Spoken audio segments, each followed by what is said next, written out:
안녕하세요. 저는 30대 후반 여자입니다.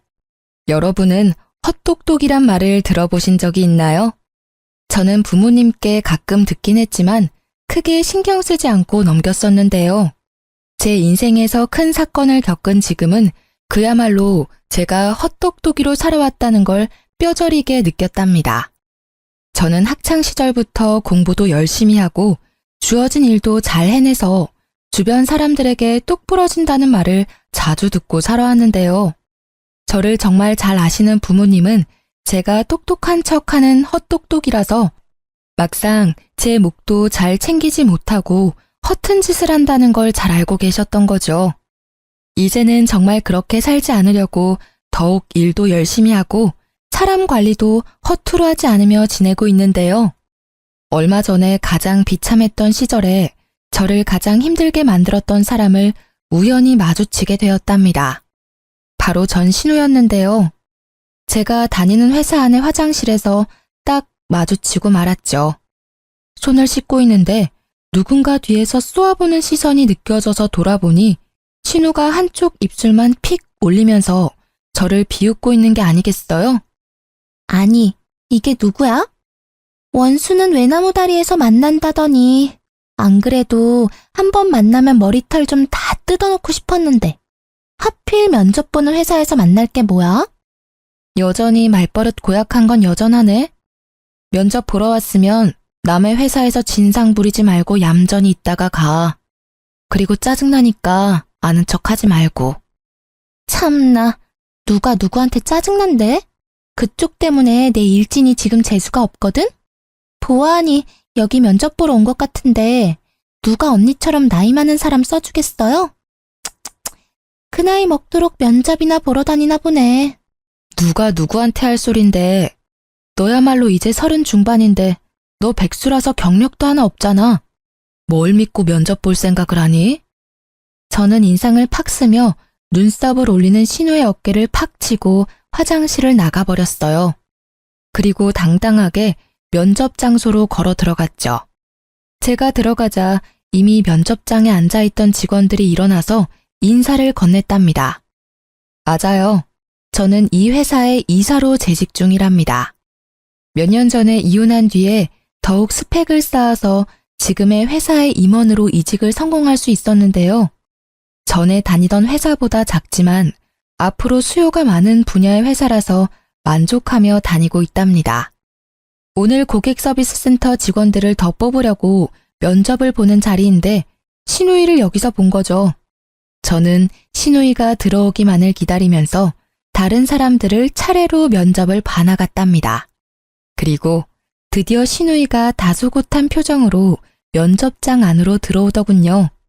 정상적인 사람 흉내를 내고 있으니 기가 막혀서 혼자 헛웃음까지 나오더라고요.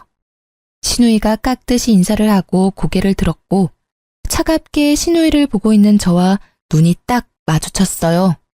신우이가 저를 보고 제 앞에 이사라는 팻말을 보고는 동공이 마구 흔들리면서 얼굴이 새하얘지더라고요. 다른 직원들의 질문에 덜덜 떨면서 제대로 답도 못하는 신우이를 한심하게 바라보며 예전 결혼 생활을 떠올렸답니다.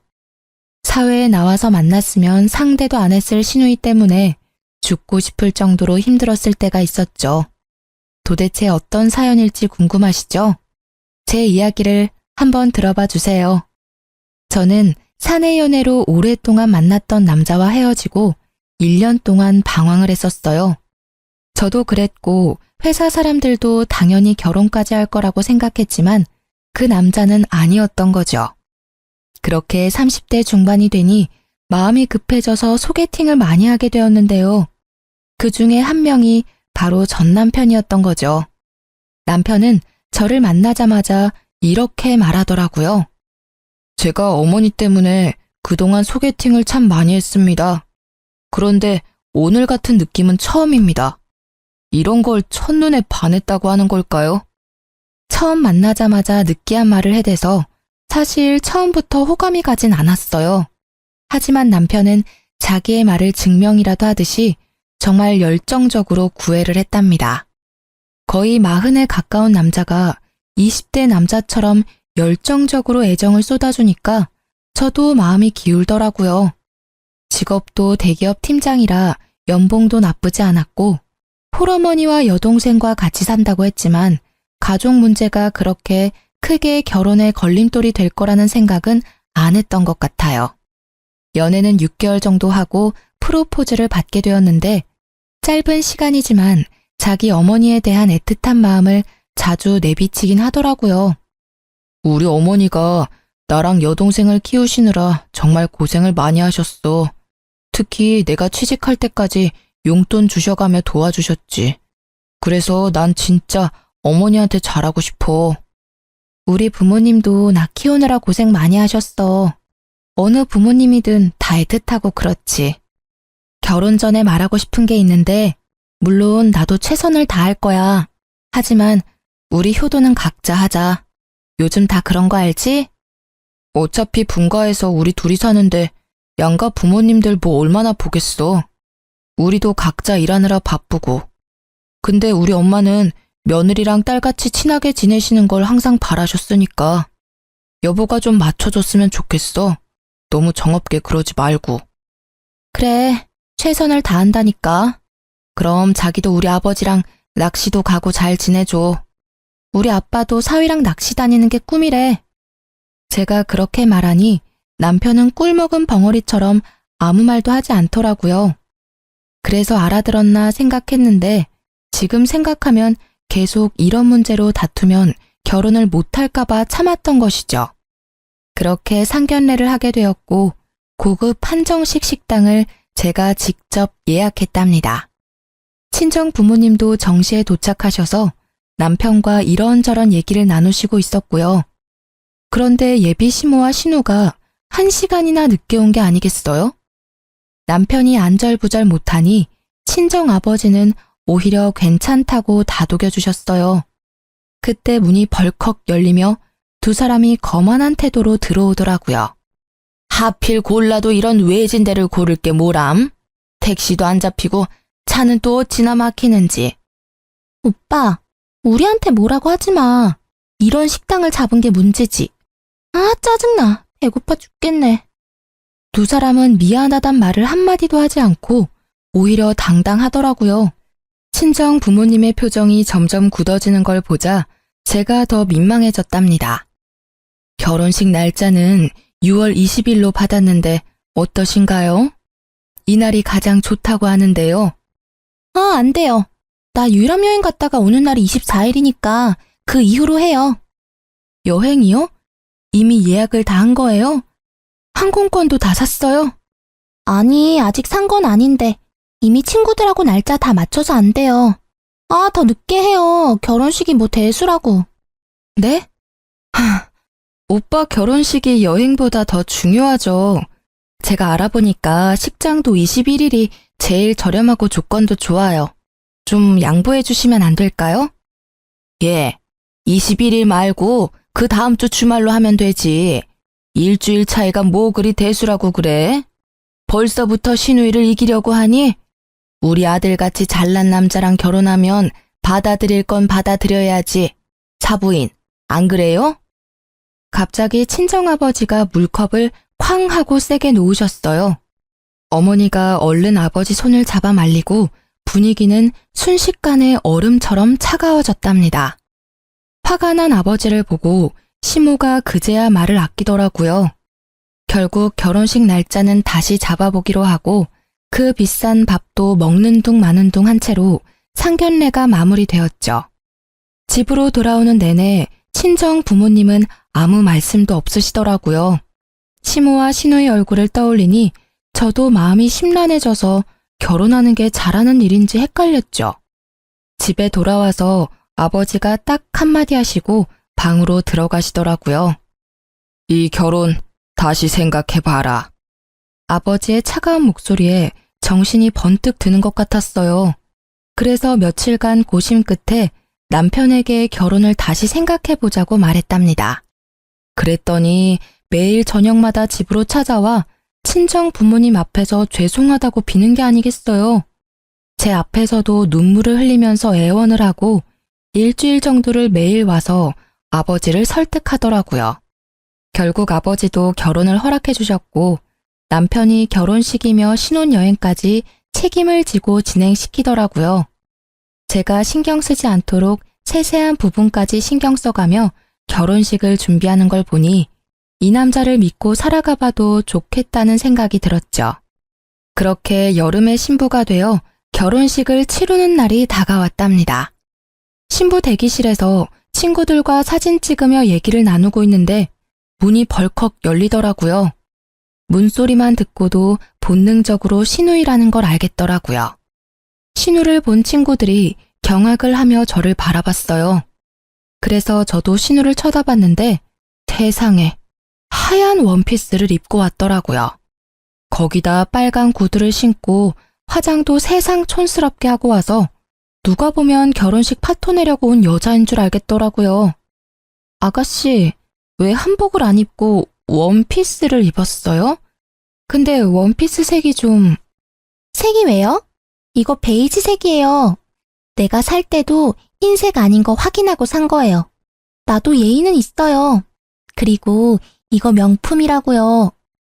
소리를 삑 지르고 제 옆에 앉아서 사진을 찍기 시작하는데 진짜 미쳐버리겠더라고요. 친구들도 기가 막혀서 입을 떡 벌리고 있고 다른 사람들은 신우의 옷을 보고 다 수군수군 됐죠. 그렇게 결혼식이 시작되고 정신이 하나도 없이 버진로드를 걷고 여차저차 결혼식이 마무리가 되었어요. 사진 찍는 순서가 되고 신우가 제 옆에 딱 서자 그제야 정신이 번쩍 들더라고요. 다행히도 제 가방순이 친구가 신우의 옆을 파고들어 제 옆에 서주더라고요.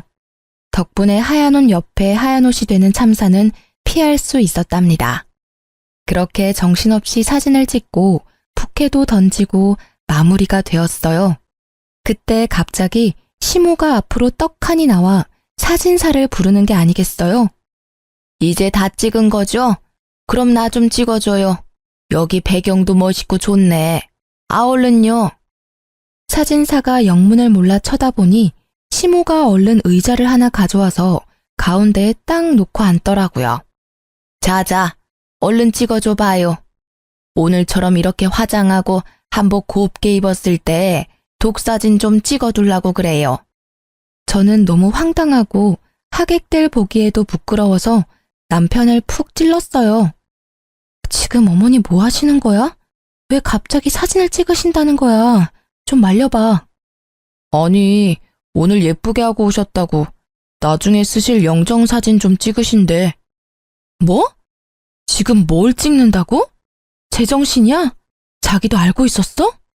남편은 어깨를 으쓱하더니 뭐가 대수라는 듯이 오히려 놀라는 저를 이상하게 바라보기까지 하더라고요. 사돈도 오늘 한복 곱게 입으신 김에 한 장 찍어둬요. 이게 다 돈 버는 거니까. 결국 친정 부모님은 얼굴이 굳으셔서 자리를 피해버리셨어요. 그 와중에 시모 머리까지 매만져주며 사진 각도까지 체크하는 신우 모습에 남아있던 하객들이 웃기까지 했답니다. 저는 너무 부끄러워서 쥐구멍이라도 들어가고 싶을 정도였죠. 결국 시모는 영정사진을 찍었고 저는 결혼사진 앨범 선택할 때 시모 사진도 비싼 돈을 주고 사야만 했답니다. 그 장면이 너무 충격적이라 지금도 결혼식은 하나도 기억이 안 나고 떡하니 의자 놓고 앉던 시모 모습이 제일 먼저 떠오를 정도니까요. 신혼집은 시댁과 차로 10분 거리에 있었어요. 남편이 시댁이 있는 동네가 좋다면서 직접 전세 자금까지 다 내면서까지 마련한 아파트였기 때문에 어쩔 수 없이 가까이서 살게 된 거죠. 신혼여행 다녀오고 그 다음 주 주말부터 시모가 남편에게 전화를 해서 집에 오라고 난리를 부리더라고요. 엄마가 나랑 떨어져 살게 되니까 적응이 안 돼서 너무 울적하시대. 토요일마다 집에 와서 같이 밥 먹자는데 가면 안 될까? 매주 토요일마다 가자고? 그건 좀 너무하지 않아? 나도 쉴 시간은 있어야지. 그럼 일요일은 우리 집에 매주 갈 수 있어? 아니잖아. 지금은 초반이니까 좀 맞춰드리고 점점 안 가면 되지. 너무 깐깐하게 굴지 말고. 일단 이번 주는 가는 거다. 알았지? 그렇게 토요일에 시댁에 가게 되었는데요. 진짜 너무 가기 싫었지만 신혼이니 좋은 게 좋은 거란 심정으로 따라 나섰죠. 저녁 5시쯤 도착해서 나가서 외식을 하던지 배달을 시켜 먹으려고 생각을 하고 있었는데요. 시댁에 딱 들어가니 시모가 제 인사도 받지 않고 고갯짓으로 주방을 가리키는 게 아니겠어요? 황당했지만 주방으로 들어가 봤는데 싱크대 가득 장바온 채소며 고기들이 쌓여 있더라고요. 어느새 제 옆으로 다가온 시모가 말했어요. 어디 이제 시집을 왔으니 솜씨 좀 보자. 오늘은 간단하게 갈비찜이랑 잡채 좀 해봐라. 내가 너 힘들까봐 장까지 미리 다 봐뒀다. 이런 시어머니가 어딨니? 전 요리 잘 안 해봐서 갈비찜 같은 건 못해요. 나가서 외식하면 안 될까요? 너는 나이가 몇인데 음식도 못하는 게 말이 되니? 앞으로 명절이며 제사며 어떻게 하려고 그래? 너는 이 집안의 큰 며느리야. 얘가 아주 정신을 빼놓고 살았네. 니네 엄마는 여지껏 뭘 가르친 거야? 그리고 못하는 게 어딨어? 지금부터 배워. 요즘 인터넷 보면 만드는 법 다 나와 있잖아. 보면서 해봐. 시모는 저만 남겨두고 거실로 가버렸죠. 황당해서 남편을 좀 부르려고 했는데 셋이 예능 프로를 보며 아주 배꼽을 잡고 웃고 있더라고요. 진짜 어이가 없어서 남편과 눈 좀 마주치려고 계속 애쓰고 있는데 시모가 저를 매서운 눈으로 째려보면서 얼른 하라는 식으로 또 고갯짓을 했죠. 저는 하는 수 없이 갈비찜 만드는 법을 검색해서 따라해보기 시작했어요. 처음 만드는 거니까 시간도 오래 걸리고 정신도 없고 미치겠더라고요. 혼자 불 앞에서 땀을 뻘뻘 흘리며 요리를 하고 있는데 신우가 어슬렁거리며 주방으로 들어왔죠. 뭐, 타는 냄새 나는 것 같은데? 언니 진짜 잡채도 처음 해봐요? 그래놓고 어떻게 결혼을 할 생각을 했지? 아가씨, 지금 정신 하나도 없으니까 좀 도와주던지 아니면 나갈래요? 무서워. 네, 나갈게요. 오늘 안에는 먹을 수 있으려나 몰라. 그러면서 제가 썰어놓은 당근을 하나씩 빼서 먹는 게 아니겠어요. 제가 도끼 눈을 하고 쳐다보니까 신우가 훗 하고 비웃고는 들었던 당근을 탁 던져버리고 나가더라고요. 저는 다 때려치고 집으로 뛰쳐가고 싶었지만 참을 인자를 새기며 계속 요리를 할 수밖에 없었죠. 거의 2시간 동안 만들어서 간신히 밥상을 차렸는데 얄미운 신우가 또 한마디 하면서 식탁에 앉더라고요. 배고파 죽겠네. 갈비찜 30분이면 할 걸 무슨 2시간이 걸려? 너무 짜다. 오빠, 잡채 좀 먹어봐. 와, 이렇게 맛없는 거 처음 먹어봐. 우리 아들 도대체 장가 가서 뭐 먹고 회사 가는 거야? 너 남편 저녁밥은 챙겨주니? 그 쉬운 갈비찜도 이따위로 만들고 한심하다 한심해. 너 안 되겠어. 매주 주말마다 와서 요리 배워. 알았어? 저희는 저녁까지 회사에서 다 먹고 와요. 그리고 요즘 밀키트가 얼마나 잘 나오는데요. 돈도 더 절약돼요, 어머니. 말 대답 좀 하지 마라. 너 제사상도 밀키트로 차릴 거야? 에휴, 얘를 뭐부터 가르쳐야 돼? 나이나 어리면 그러려니 하지. 이건 40이 다 돼가면서 남편 밥도 제대로 못 차리는 걸 하필 데려와가지고. 시모는 거칠게 숟가락을 내던지면서 소리를 지르는 거예요. 저는 너무 놀라고 이런 대접받는 게 이해가 되지 않아서 화가 머리 끝까지 났답니다. 입술을 꽉 물고 남편을 쳐다보니 남편은 고개만 푹 숙이고 밥을 먹고 있더라고요. 시누이와 시모는 못 먹겠다면서 거실로 나가서 계속 궁시렁대더라고요. 저는 이대로 가단 폭발할 것 같아서 조용히 일어나 가방을 들고 현관문으로 향했어요. 제가 나가는 걸 본 시모가 악을 쓰듯이 소리를 지르더라고요. 야, 너 어디서 배워먹은 버르장머리야? 당장 안 들어와? 누구 보고 설거지하라고 부엌을 개판으로 만들고 나가는 거야? 야! 저는 그대로 집으로 돌아왔고 남편은 뒤따라오더니 시모한테 전화해서 사과하라고 계속 강요하더라고요. 그런 남편도 꼴 보기 싫어서 아무 말도 안 하고 일주일 동안 냉전이 이어졌답니다. 시모와 신우는 하루에 수십 개씩 메시지를 보내는데 스토커도 이렇게는 안 할 것 같네요. 소름까지 끼쳐서 아예 며칠은 핸드폰을 끄고 살 정도였답니다. 특히 어이가 없는 건 제가 그렇게 가버렸는데도 신우가 매주 금요일마다 먹고 싶은 메뉴를 보내는 거였어요. 도대체 무슨 생각으로 사는 건지. 진심으로 신우이가 덜 떨어져 보이기까지 했어요. 그러거나 말거나 읽지도 않고 철저히 무시해버렸죠. 퇴근하고 와서 저녁 먹고 쉬고 있는데 갑자기 초인종이 막 울리는 게 아니겠어요. 깜짝 놀라서 옆에 있던 남편을 쳐다보니 남편도 영문을 모르겠다는 표정으로 확인을 해보더라고요. 아니나 다를까 신우가 저승사자처럼 서 있더라고요. 언니, 왜 연락을 안 받아요? 혹시 나 차단한 거예요? 진짜 기가 막히네. 무슨 일인데 야밤에 집까지 찾아와요? 급한 일이 있으면 오빠한테라도 연락하면 되잖아요. 엄청 급한 일이니까 내가 쫓아온 거죠. 나 내일 갑자기 면접이 잡혀서 내일 입고 갈 옷 좀 빌려줘요. 언니는 회사 다니니까 정장 많잖아요. 신우는 통보하듯 말하고는 거침없이 안방문을 열고 들어가더라고요. 너무 황당해서 얼른 뒤따라갔는데 벌써 옷장을 열고는 제 옷들을 뒤적이고 있었어요. 아니 이게 지금 뭐 하는 거예요? 왜 남의 옷을 막 뒤져요? 그리고 아가씨랑 나랑 사이즈가 다른데 어떻게 입으려고요? 얼마나 차이 난다고 그래요? 가지고 있는 옷 중에 좀 사이즈 넉넉한 거 없어요? 아니, 내가 당장 옷을 사달라는 것도 아니고 한 번 빌려 입는다는데 뭘 이렇게 야박하게 굴어요? 그래, 내일 면접 본다는데 당신이 좀 좋은 마음으로 옷 좀 챙겨줘. 이 옷 괜찮네. 나 이거랑 이 블라우스 가져가도 되죠? 어? 이 가방 내가 갖고 싶었던 건데.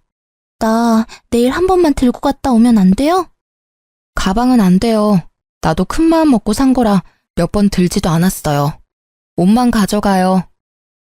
언니, 새 것도 아니고 쓰던 건데. 내일 한 번만 빌려줄 수 있잖아요. 정없이 뭘 그렇게 딱 잘라요? 딱 한 번만요. 그럼 잘 쓸게요. 제가 말릴 새도 없이 신우는 가방이랑 옷들을 가지고 현관문으로 질주를 하더라고요. 현관문까지 휑하게 열어놓고 가버린 걸 보니 기가 막혀도 진짜 한참 막히더라고요. 남편도 제가 한마디 할 줄 알고 슬그머니 화장실로 들어가서 나오지도 않고 저는 혼자 냉수를 벌컥벌컥 들이켜고 화를 식혀야만 했답니다. 하루만 입고 돌려준다더니 옷과 가방을 가져간 지 벌써 한 달이 흐르고 있었어요. 저는 남편을 앞세워서 시댁으로 찾아가 봤죠.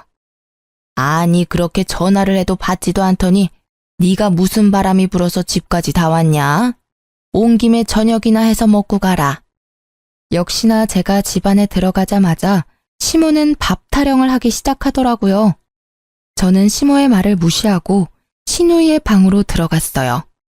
얼마나 정리를 안 하고 사는지 돼지우리가 따로 없더라고요. 저는 신우 옷장을 열어 제 옷을 찾기 시작했죠. 저 구석에 돌돌 말려서 처박힌 블라우스를 발견할 수 있었어요. 옷을 펼쳐보니 세상에 김치국물 자국이 길게 나 있는 게 아니겠어요? 제가 비싸게 주고 산 실크 블라우스였는데 그걸 가져가더니만 마구 더럽혀 놓은 모습에 화가 머리 끝까지 났죠. 더럽혔으면 빨아놓기라도 해야 하는 거 아닌가요? 신우가 저를 자기 아래로 생각하니까 이딴 행동을 할 수 있다는 걸 깨달았죠.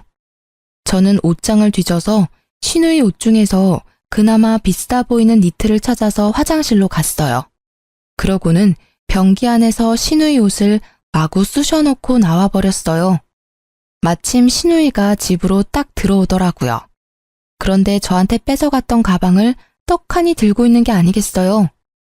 아가씨, 하루 빌려간다면서 한 달이 지나도록 왜 옷을 안 가져와요? 그리고 그 가방, 내 건데 왜 본인 것처럼 들고 다녀요? 당장 내놔요. 진짜. 그까짓 것 얼마나 한다고 집까지 와서 난리예요. 어차피 언니한테 이 가방 어울리지도 않아요. 나이 들어서 이런 거 들면 뭐해요? 들고 다녔으니까 준 거잖아요. 그냥 나한테 줘요. 사달라는 것도 아니고. 이거 봐요. 옷에도 김치국물 잔뜩 흘려놓고. 아가씨는 기본 예의가 없네요. 당장 가방 내놔요. 저는 신우의 손에서 억지로 가방을 뺏어서 현관으로 가버렸어요. 그때 시모가 달려와서 제 팔을 잡고 저를 휙 돌려 세우더라고요. 야, 이게 보자 하니까 우리 귀한 딸한테 뭐 하는 짓이야? 새언니가 돼가지고 신우이가 면접 본다면 정장 한 벌 쫙 사줄 생각을 해야지.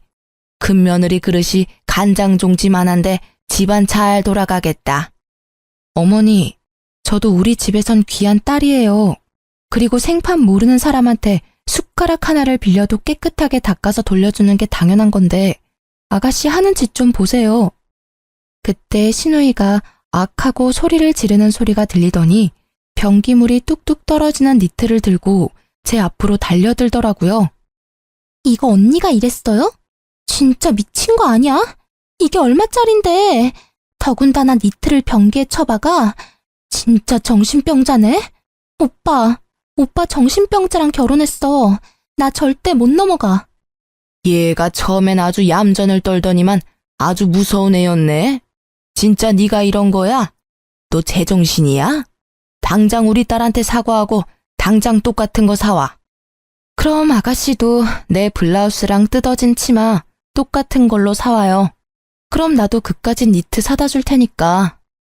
그리고 어머니, 덜 떨어진 아가씨 그렇게 계속 감싸면 아가씨 결혼도 못하고 평생 저렇게 살 거니까 정신 차리세요. 저는 할 말을 잃고 어버버하는 시모를 뒤로 하고 남편을 쳐다보지도 않고 집으로 돌아와 버렸답니다.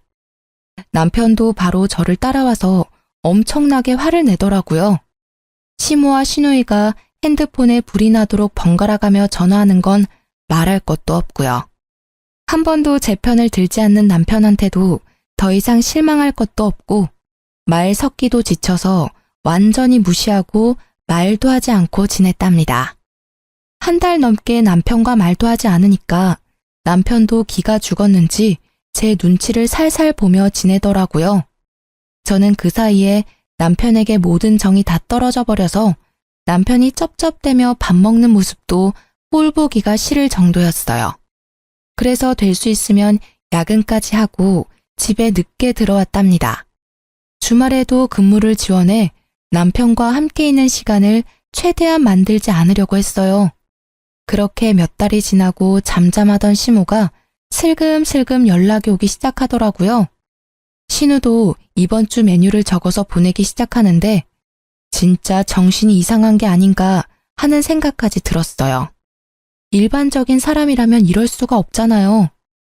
하루는 제가 정신없이 일을 하다가 전화가 와서 확인도 안 하고 받았는데 앞불싸 신우이더라고요. 이제야 전화를 받네요. 엄마가 이번 주 토요일에 와서 닭볶음탕 만들어서 같이 먹재요. 그럼 지금까지 했던 행동들 용서해주고 다시 잘 지내본다니까 장 봐서 일찍 와요. 내가 용서받지 못할 행동한 게 있나요? 아가씨가 나한테 잘못을 빌어야 될 것 같은데. 아가씨 면접 붙었어요? 떨어졌죠? 그럼 지금 하는 일 없는 백수잖아요. 아가씨가 어머니한테 닭볶음탕 좀 만들어서 효도 좀 해봐요. 됐죠? 말 다 했어요? 나도 알바 하거든요. 나한테 이렇게 대한 거 엄마한테 다 말할 거니까 알아서 해요. 내가 엄마 대신 좋게 말해보려고 했는데 안 되겠네 진짜. 저는 픽 비웃어주고는 전화를 끊어버렸어요. 그날 밤 늦게 집에 들어갔는데 남편이 저를 기다리고 있었는지 소파에 다소곳이 앉아있더라고요. 그러더니 바로 어디론가 전화를 걸더니 대뜸 저한테 핸드폰을 넘겨주는 게 아니겠어요? 인상을 쓰며 전화를 받았더니 시모가 악을 쓰기 시작했죠. 야, 네가 뭔데 시어미를 무시해? 네 부모가 그렇게 가르치든? 너 내가 내일 네 회사 쳐들어가서 다 깨부수고 망신 주기 전에 토요일에 장 봐서 집으로 튀어와. 알아들었어? 저는 시모와 전화를 끊고 남편을 쏘아보았어요. 당신 솔직히 몇 달째 시댁에도 안 가고 안부 전화도 안 하고 너무한 거 아니야? 나한테 쌀쌀맞게 구는 건 내가 참을 수 있는데 우리 엄마한테는 그러지 마. 나 키우느라 얼마나 고생을 하셨는데. 며느리랑 좀 잘 지내고 싶으시다는데 도대체 왜 그래? 그럼 당신은 왜 우리 집에 전화도 안 하고 가지도 않는 건데? 신우가 나한테 미안하다고 상식적으로 한마디만 했어도 내가 이렇게 정 떨어지진 않았어. 아니, 사위랑 며느리가 같아. 사위는 손님이라잖아. 손님이 전화하냐? 그리고 그거 옷 몇 푼이나 한다고 그 난리인지 난 지금도 이해가 안 된다. 가족끼리 싸우기도 하고 화해하고 그렇게 사는 거 아니야? 당신 너무 이기적인 거 알아? 토요일에 무조건 가는 거야. 역시 남편과는 대화가 전혀 통하지 않았어요. 그놈의 닭볶음탕이 이렇게 저를 힘들게 할지는 상상도 못했는데 말이죠. 저는 작년 이맘때쯤에 저를 떠올려 봤어요. 시댁과 남편과 엮이지 않았을 땐 자유롭고 홀가분한 삶을 살았었는데 지금은 너무나 숨이 턱턱 막혀왔어요. 결혼하지 말라는 친구들의 말이 그냥 행복에 겨운 투정인 줄 알았는데 진심이었을 것 같다는 생각이 들었죠. 왜 결혼을 했는지 너무나 후회되고 할 수만 있다면 작년으로 시간을 되돌리고 싶었답니다. 결국 토요일에 장을 봐서 남편과 시댁으로 갔죠. 집 안으로 들어가 보니 시모와 신우는 저를 아는 척도 안 하고 텔레비전을 보고 낄낄대고 있더라고요. 저도 말 섞기 싫어서 바로 주방으로 들어가서 재료를 손질하기 시작했어요. 닭을 데치고 있는데 시모가 어느새 쓱 들어와서 제가 하는 걸 보고 있더라고요. 닭볶음탕 해보긴 했니? 닭 냄새 안 나게 잘해라. 네 남편이 얼마나 냄새에 민감한 줄 아니? 전 시모 말에 대꾸도 안 하고 요리를 해나갔어요. 시모가 머쓱해졌는지 알아서 주방을 나가더라고요. 그렇게 닭볶음탕이 완성되었고 저는 식탁에 한 상 차려놓았죠. 와, 냄새 좋은데? 맛있어 보이네. 처음인데도 그럴듯한데? 먹어봐야 아는 거지. 아니 하면 이렇게 잘하면서 왜 그렇게 튕겨? 세 사람 다 숟가락을 들고 먹기 시작했죠. 저는 가만히 앉아서 바라보기만 했답니다. 아, 이게 뭐야? 토할 것 같아. 왜? 얘, 이게 뭐니? 아우 짜! 소금을 들이부었어? 어머, 그렇게 짜요? 제가 처음 해봐서 맛을 잘 모르겠더라고요. 먹어봐도 계속 싱거워서 소금을 좀 더 넣었는데. 먹어보니 좀 짜긴 하네요. 어떡하죠? 시모가 열이 받았는지 숟가락을 집어 던지더라고요. 신우는 화장실에 가서 토를 하는지 입을 씻어내는지 한참을 나오지 않았죠. 당신 이게 뭐 하는 짓이야? 진짜 실수한 거 맞아? 이렇게 소금 범벅을 해놓고 어떻게 남편 먹으라고 내놓을 수가 있어? 너 딱 봐도 일부러 그랬지? 이거 진짜 못 쓰겠네. 주방도 아주 개판으로 만들어 놓고. 너 당장 싹 정리하고 집 청소까지 다 해놓고 있어. 너는 밥 먹을 자격도 없어. 우리는 나가서 밥 먹고 올 테니까 그때까지 기다리고 있어. 난 이번 일 절대 그냥 못 넘어가. 이건 우리 집을 무시하는 거야. 저는 아무 대꾸도 하지 않고 소금 범벅 닭볶음탕을 바라보고 있었죠. 세 사람은 기가 막히다고 한참을 열을 내더니 밖으로 나가더라고요. 저는 주방을 더 엉망으로 만들어 놓고 닭볶음탕이 담긴 냄비를 가지고 친정으로 향했어요. 사실 덜어놓은 한 접시에만 소금을 쏟아부었고 나머지는 정상적인 닭볶음탕이었거든요.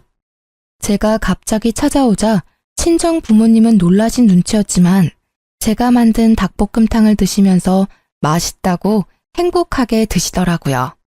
저도 그런 부모님의 모습을 보며 그동안 부모님을 위해 요리 한번 제대로 해본 적이 없다는 걸 깨닫고 제 자신을 돌아보게 되었죠. 부모님과 식사를 마치고 수다를 떨면서 오랜만에 평화로운 시간을 보내고 있는데 아니나 다를까 핸드폰에서 불이 나도록 연락이 오기 시작했어요. 30분 정도 지났을까? 친정집 현관문을 누가 미친 듯이 두드리기 시작했답니다. 놀라신 부모님이 현관문을 열자 남편이 씩씩대며 서 있더라고요. 아니 자네, 이게 무슨 일인가? 왜 이렇게 문을 부수듯이 두드려? 제 처 여기 있죠? 아무리 전화를 해도 받아야 말이죠. 야, 당장 나와. 야라니? 자네 왜 이렇게 흥분을 했나? 도대체 무슨 일인가? 저게 우리 집 주방을 개판으로 만들고 일부러 소금을 들이부어서 제 동생은 죽을 뻔했다고요. 아니 시댁을 얼마나 무시하면 그딴 짓을 합니까? 저 절대 못 넘어갑니다. 오늘 아주 버릇을 단단히 고쳐놔야지. 야, 당장 나와. 누가 들으면 내가 음식에 독이라도 탔는 줄 알겠네. 당신이야말로 우리 집에 와서 이게 무슨 행패야? 우리 집은 우스워 보여? 이게 아직도 말대답이야? 하늘 같은 남편을 이따위로 취급해? 당장 따라 나와. 남편이 제 손목을 세게 비틀어서 잡아 끌기 시작했어요. 화가 난 아버지가 남편을 팍 밀쳐버렸죠. 자네야말로 장인 장모를 얼마나 무시하면 내 앞에서 내 딸 손모가지를 비트나? 여지껏 우리 딸 이렇게 대한 거야? 당장 꺼지게. 당장! 친정아버지가 문을 못 닫도록 막아대는 남편을 다시 한번 세게 밀어서 넘어뜨리고는 현관문을 닫아버렸답니다. 남편은 한참을 쿵쿵 발로 현관문을 차다가 돌아갔죠. 너 여지껏 이런 취급을 받았어? 네가 저놈보다 뭐가 부족해서? 당장 이혼해라. 하나 보면 열을 안다고 더 볼 것도 없다. 아버지의 말을 듣고 저도 정신이 바짝 차려지면서 이혼을 해야겠다는 결심이 굳어졌어요. 그렇게 당장 남편에게 이혼을 통보했고 남편은 절대 안 된다며 집으로 들어오라고 했어요. 난 이혼할 때까지는 절대 그 집으로 돌아가는 일 없을 거야. 내가 그 집에 가는 날은 내 짐을 빼오는 날뿐이야. 오늘 당신 회사로도 이혼 서류 보냈으니까 당장 도장 찍어서 보내. 내가 바람을 폈냐? 너를 패기라도 했냐? 내가 이혼 안 하겠다는데 네가 무슨 수로 이혼을 할 건데? 어디 한번 계속 개겨봐. 누가 이기나 보자. 저는 닭볶음탕을 만들러 간 날에 시모와 남편이 한 대화를 모두 녹음했었고 남편이 친정에 와서 소란을 피운 것도 모두 녹음을 해놓았었거든요. 일부분을 남편에게 보내자 남편이 일단 이혼 서류 들고 만나자고 태도를 바꾸더라고요. 그래서 약속 장소로 나가서 남편을 기다렸답니다. 문 쪽이 소란스러워 뒤돌아보니 시모와 시누이와 남편이 같이 몰려 들어오더라고요. 시모는 저를 보자마자 제 따귀를 마구 때리기 시작했어요. 저는 너무 놀라서 대응도 못하고 몸이 굳어버렸죠. 누구 마음대로 이혼이야? 너는 내가 오늘 버르장머리를 확실히 고쳐놓을 거야. 니까짓 게 뭔데 우리 집안을 무시하고 쑥대밭으로 만들어? 그것도 모자라서 우리 아들을 이혼남 만들겠다고? 이게? 지금 저 때린 거 후회하실 텐데요. 누군 이혼녀 되고 싶어서 되나요? 제 인생도 그쪽 때문에 아주 더럽게 꼬였네요. 보자 하니까 우리 엄마한테 뭔 말버릇이야? 이번엔 신우가 달려들어 제 머리채를 잡고 흔들기 시작했어요. 제가 신우의 팔목을 마구 핥히어대자 시모가 제 팔을 붙들지 뭐해요. 제가 무차별적으로 당하고 있는데 남편은 그 모습을 보고만 있더라고요. 여기요, 경찰 좀 불러주세요. 사장님! 제가 소리치자 시모가 제 입을 틀어막기까지 하더라고요. 경찰이 올까봐 무서웠는지 저를 끌고 밖으로 나가려고 하길래 안간 힘을 써서 주저앉아 버티기 시작했답니다. 사람들이 신고를 했는지 다행히도 금방 경찰이 출동했고 다 같이 경찰서로 향했어요. 제 인생 처음으로 경찰서에 와서 조사도 받고 결혼하고 참 별일을 다 겪는다 싶었죠. 저는 경찰에게 폭행죄와 협박죄로 세 사람 모두 고발하겠다고 하고 진술서를 적기 시작했고 그 모습을 보던 세 사람이 펄쩍 뛰었죠. 아니 가족끼리 좀 다툰 거 가지고 무슨 협박죄? 형사님, 얘 좀 보세요. 말도 안 되는 소리를 하고 있네 진짜. 혜언니가 좀 정신이 이상해서 우리가 좀 주의를 준 거예요. 그리고 뭐 증거 있어요? 우리가 때린 증거 있냐고요. 참나, 증거는 차고 넘치네요. 목격자도 많고 카페에는 CCTV도 있습니다. 일단 고소 진행한다니 조사 들어가면 알게 되겠죠. 경찰 말을 듣고는 시모가 갑자기 제 손을 덥석 잡고 비굴하게 미소를 짓더라고요. 아유, 예. 내가 너무 화가 나서 정신이 어떻게 됐었나 보다. 정말 미안하다. 우리 서로 간에 이해하고 용서하고 다시 잘 지내보자. 우리 가족 아니니? 저를 정말 가족으로 생각하셨으면 그렇게 개 패듯이 패진 않았겠죠. 아니죠. 키우던 개도 그렇게는 안 때리겠어요. 저는 절대 합의도 고소 취하도 안 할 거니까 법대로 해요. 형사님, 계속 진행해주세요. 남편이 점점 일이 심각하게 돌아가는 걸 느꼈는지 저에게 조용히 말하더라고요. 고소 취하하면 이혼해 줄게. 원하면 지금 당장 도장 찍어줄게. 저는 바로 가방에서 이혼 서류를 꺼내서 남편에게 내밀었어요. 남편은 바로 도장을 찍어 건네줬죠. 일단 고소를 나중으로 미루고 이혼 서류부터 접수했고 시댁에게 폭력을 당했다는 증거가 있어서 좀 더 빠르게 판결을 받을 수 있었어요. 그렇게 1년이 채 넘지 않은 결혼 생활의 종지부를 찍게 되었답니다. 이혼 확정 신고한 바로 다음 날 저는 다시 해당 경찰서에 찾아가 고소를 진행했고 몇 달이 지나 시모와 시누이에게 폭행죄로 벌금이 선고되었다는 걸 통보받을 수 있었어요. 그리고 바로 남편과 시모에게 계속 연락이 왔고 제가 받지 않자 온갖 욕을 해대며 음성 메시지를 잔뜩 남겨놓았더라고요. 전 상대하기도 싫어서 바로 핸드폰 번호도 바꾸어버리고 남편과 시댁 자체를 머릿속에서 지워버리려고 온갖 노력을 했어요. 1년의 결혼과 이혼 과정은 제 인생에서 철저히 도려내고 싶은 부분이라 오히려 질질 끌지 않고 빨리 해결해서 감사할 뿐이었죠. 그렇게 5년의 시간이 흐르고 저는 연애도 하지 않고 오로지 일에만 몰두했답니다. 그러다가 헤드헌터에게서 현재 회사의 임원 자리로 스카웃 제의를 받아 이직을 하게 되었고 혼자여도 만족스러운 삶을 살아가고 있었죠. 그러다가 면접 자리에서 전 시누이를 딱 맞닥뜨리게 되니 예전 생각이 나서 기분이 너무 안 좋더라고요. 면접 내내 제 눈치만 보며 말도 제대로 못한 시누이는 쫓기듯이 면접장을 나가버렸어요. 그렇게 마무리가 되었나 싶었는데 복도에서 저를 기다리고 있더라고요. 제가 무시하고 지나가자 거칠게 제 손목을 낚아채는 거 있죠? 저는 시누이의 손을 탁 쳐내고 날카롭게 쏘아붙였어요. 이게 지금 예의 없게 무슨 짓이죠? 우리 집은 개떡같이 만들어놓고 혼자 아주 잘 나가고 계셨네? 너랑 이혼하고 우리 오빤 회사에서 잘려서 지금까지 백수야. 생활비가 없어서 우리 엄마가 청소 일하러 다니다가 허리 다쳐서 지금 요양병원에 있어. 다 너 때문이야. 어떻게 책임질래? 네 오빠가 잘려서 다시 직장 못 구하는 게 왜 내 탓이니? 무능력한 네 오빠 탓이지. 그럼 네가 정신 차리고 고깃집 불판이라도 닦아서 돈을 벌어야지. 너 지금까지 백수지? 뭐? 너 지금 말 다 했어? 너 때문에 빨간 줄 생겨서 취직도 못하는 거잖아. 네가 책임져. 그러니까 나 여기 합격시켜.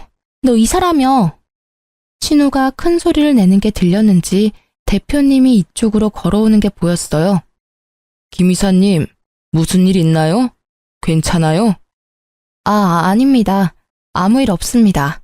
대표님, 오늘 면접 지원자인데 끝나고 뭘 좀 물어보셔서요. 신우의 눈에도 대표님이 젊은 훈남으로 보이는지 갑자기 얼굴을 붉히며 다소곳해지더라고요. 그 모습이 어이가 없어서 헛웃음이 났죠. 저는 주위를 둘러보고 아무도 없다는 걸 확인하고는 슬쩍 대표님의 팔짱을 꼈답니다. 대표님이 놀라서 저를 바라보다가 저와 눈이 마주치고 흐뭇하게 미소를 지었어요. 그 모습을 보고 신우이의 입이 떡 벌어진 채 굳어 있더라고요. 비밀로 하자더니 소문이라도 나면 어쩌려고 그래요? 나야 좋지만. 사실 저는 대표님과 1년 넘게 사내 연애 중이었답니다. 저보다 4살이 많은데 일만 하느라 여지껏 연애도 많이 해보지 않았던 대표님과 매일 야근하며 붙어 있다 보니 이성적인 감정이 싹 트더라고요. 슬슬 결혼 얘기가 나오고 있어서 곧 회사에도 알릴 예정이긴 했지만 신우의 부끄러워하는 얼굴을 보니 일부러 보여주고 싶었달까요? 합격자는 내가 결정하는 게 아니라 서류 전형과 면접 점수를 합산해서 공정하게 선발할 예정입니다. 합격자 발표까지 기다리세요. 입술을 씹으며 저를 노려보는 신우이를 뒤로하고 대표님과 함께 사무실로 돌아갔죠. 당연히 합격하지 못했고요. 다시는 마주치고 싶지 않을 뿐입니다. 전 매일을 바쁘게 일하며 지내고 있고 대표님의 프로포즈를 받아 곧 결혼식을 올릴 예정이랍니다. 이번엔 아픔 없는 결혼 생활을 이어나가고 싶은 마음이 크네요. 하지만 가장 소중한 건 제 자신이니까 항상 저를 첫 번째로 두고 살아가려고 한답니다. 여러분도 자기 자신을 최고로 여기는 삶을 사시길 바라면서 제 사연을 이걸로 마칠게요. 들어주셔서 감사합니다. 모두 행복하세요.